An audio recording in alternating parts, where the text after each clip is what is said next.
Thank you so much. It's a pleasure to be here. I'm going to start from the top and then probably come to the bottom later, if you permit. So my session is not only going to be different, it's going to be a little about thinking, a little generic, a little about happiness, a little different from work.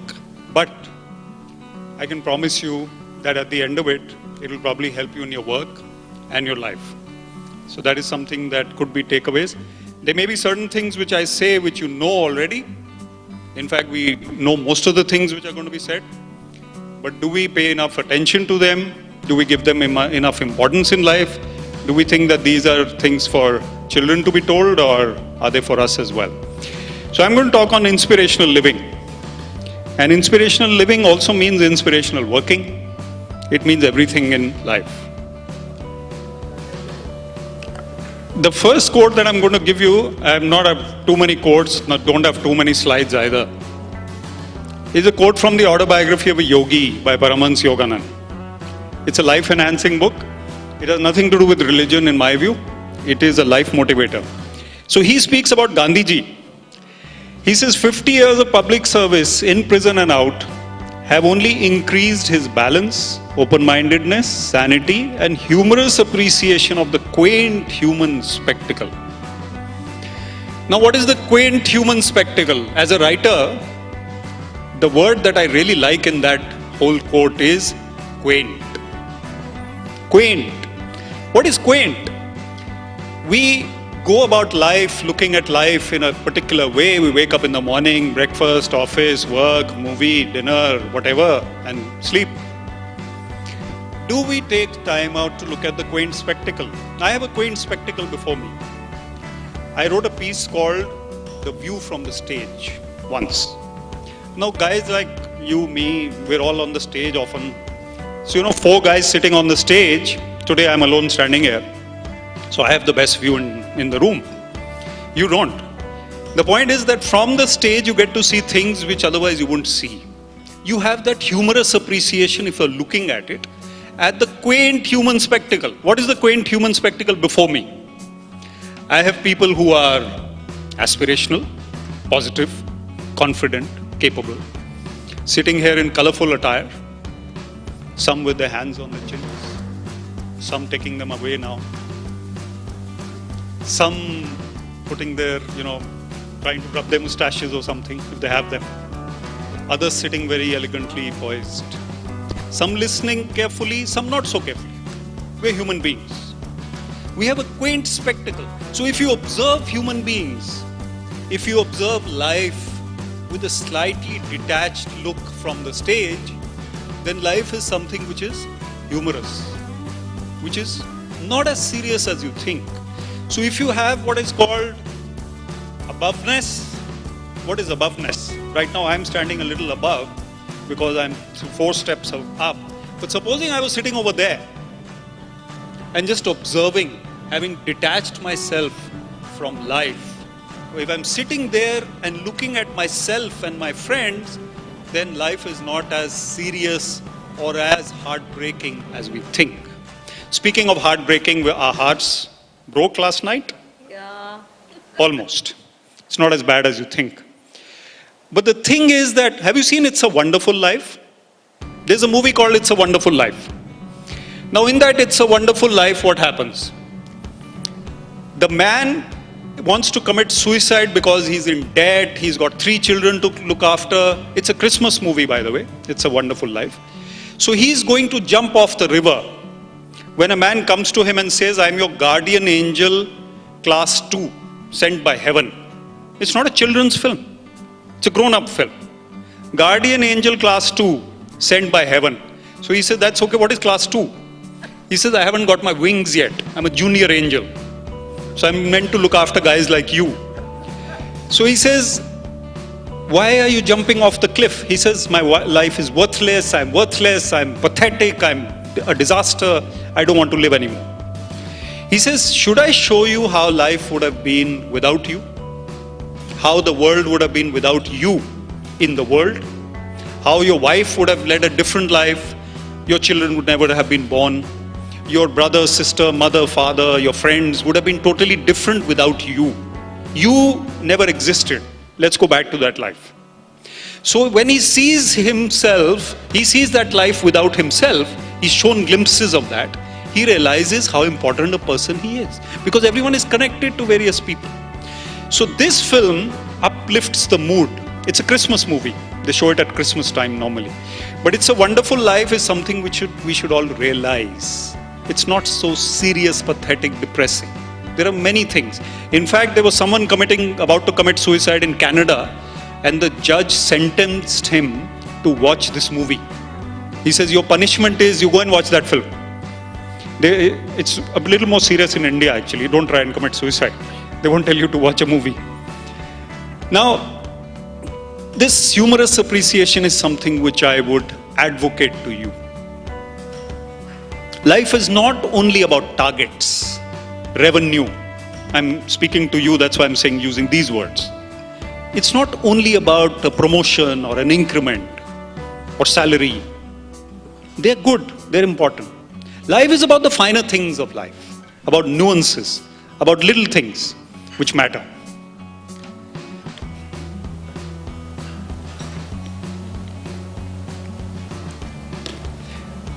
We all work. Everyone works. Even a person who doesn't work works. Do we love our work? That's the important thing. I can see some passion here for your work. I'm sure you're working with passion most days. Now, if you get to do what you love, it's easier. You may have wanted to be a traffic policeman. I don't know. Some people may want to. Might want to be an ice cream vendor. Might want to be Usain Bolt. Usain Bolt takes joy in his work. Of course, he has a joyous career. But he's got there by dint of talent, athleticism, and hard work. It's not easy being a top athlete. Even Virat Kohli, not easy. Forget all the glamour and all. It's hard work. So yesterday, Michael Slater was on commentary. He said, whenever I find out where is Virat Kohli, he's in the gym, or he's running his rounds, or he's batting in the nets. He's not playing around. He's not fooling around. So Usain Bolt, when you see him at the finish line, his celebration and all, he loves his work. He loves what he does. He's passionate about it. You might say it's easy for him to be passionate about it. Not so easy for us to be passionate about our work. But then he has something which we don't have. So he's got to a certain level. He had to work hard. There was an African athlete who won the gold medal at the London Olympics. The first time his country had won an Olympic medal. His eyes, I can never forget. That joy that came from that achievement. But then loving your work doesn't mean only achievement of medals or gold medals. It means loving that training, loving this training, loving getting up in the morning and going for that very excruciating preparation for whatever has to be done. So Usain Bolt obviously works hard and loves it. So we have to love our work. If we love our work, then life is easier. Of course, all of us don't end up doing what we want to do. I mean, I would rather be playing cricket for India. Many of us the guys would have loved to play cricket for India. Perhaps past it a bit now. But many of the girls may have wanted to be cricketers as well, or, police officers, pilots, anything else. But you're here. If you're doing something which you love reasonably well, do it. So I've got a few points here. And these are all generic points, but we're going to have a bit of fun with them. And what really matters in life? I just want one answer from anyone who'd like to give me a short answer. What matters in life to you? Anyone? Happiness? I see a few agreements in the crowd. What are human beings looking for in life? They're looking for happiness. Is there anyone looking for sadness or the opposite of happiness? Anyone looking for anything but happiness?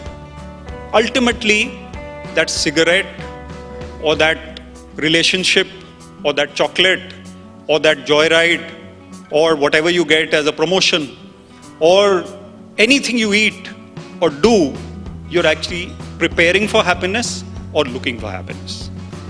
There is no one looking for anything else. Now, it's another matter that some of us meditate and we feel that there's no happiness to be found in the world. You can get a promotion and then another one. You can become Bill Gates or Mukesh Ambani or whatever, but you'll never find happiness in this world. That's a separate issue altogether. But we're looking for happiness. What gives happiness? What gives happiness? The big things of life do not really, if you look at it, they do. You have a child, it's a big thing, a little big thing. A child is born into your family, gives happiness. A wedding gives happiness. For grandparents, grandchildren give happiness. These are big things. But what are the little things that give happiness? Somebody said something to you in class 8. A teacher said, "Good boy," to you in class. You remember that. You remember it. No one else can understand the value of that. Only you can understand how much joy it gave you. Or, now I'm bragging a little bit. I used to be reasonably smart, wearing a nice blue full sleeve shirt, standing outside IIT Delhi before I think I'd started my career. This is 2000 when mobile phones had come. So I was talking on my phone and married. I see a girl in an auto rickshaw actually looking at me like this while crossing by. And I'm standing like this, tall, graceful enough. And I got a shock. Guys are supposed to do that, right? She actually looked at me and kind of waved. I didn't know her. So I remember that. It was a little big thing for me. And similar compliments, whenever you get them, guys always remember. The girls get more of them. But you remember these little things of life. You helped an old lady. The way she gave you blessings, you remember those. The smiles that were or were not. Now, all of us don't react similarly to the same situation. If there's a disaster right now, we won't react in the same way, right? Some will scream. If there's a mouse in the room, some will scream. Some will just sit like you're sitting with your hands folded, not move. All of us react differently to the same situation. Stress is handled better by some, not so well by others. Challenges are handled better by some, not so by others. Certain aspects are handled better by some and not so by others. So there was this WhatsApp message which keeps coming these days. I think it goes like this, that a cockroach is scared of a mouse. I've seen some nods, so you've seen it.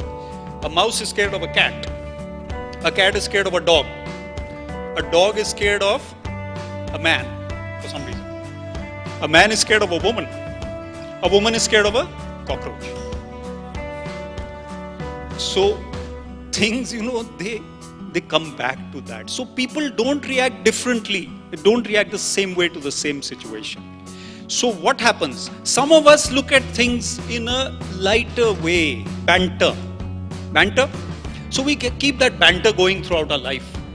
We will keep cheerfulness going throughout. So that cheerfulness brings enthusiasm, verve in your work. They will be the sort. Have you ever traveled by the Shatabdi Express from Delhi to Chandigarh? Anyone? Or back? Yeah, lots of you, my God. All of you. Almost. So I did that this morning. I came from Chandigarh this morning. So in each coach you'll find one guy who shouts at the waiter. क्या है यार ये? पानी भी गर्म नहीं है, चम्मच भी अच्छा नहीं है, तुम देर में क्यों लाए हो? मैं इतनी देर से वेट कर रहा हूं. The same guy will be squabbling with his wife on the phone also. You can be sure. And the same guy will be saying, Modi ने कुछ नहीं किया, वो धोनी ने मैच फिक्स किया यार, इसलिए हार गया. I was very upset in the morning when somebody sent me that. fake something of Dhoni. I said, come on, yeah, the West Indians were hitting bigger sixes, they won. Simple as that. So the point is that there will be someone in the train like that. But don't be like that. Everybody can't be bad. All situations can't be negative. You can't be critical of everything.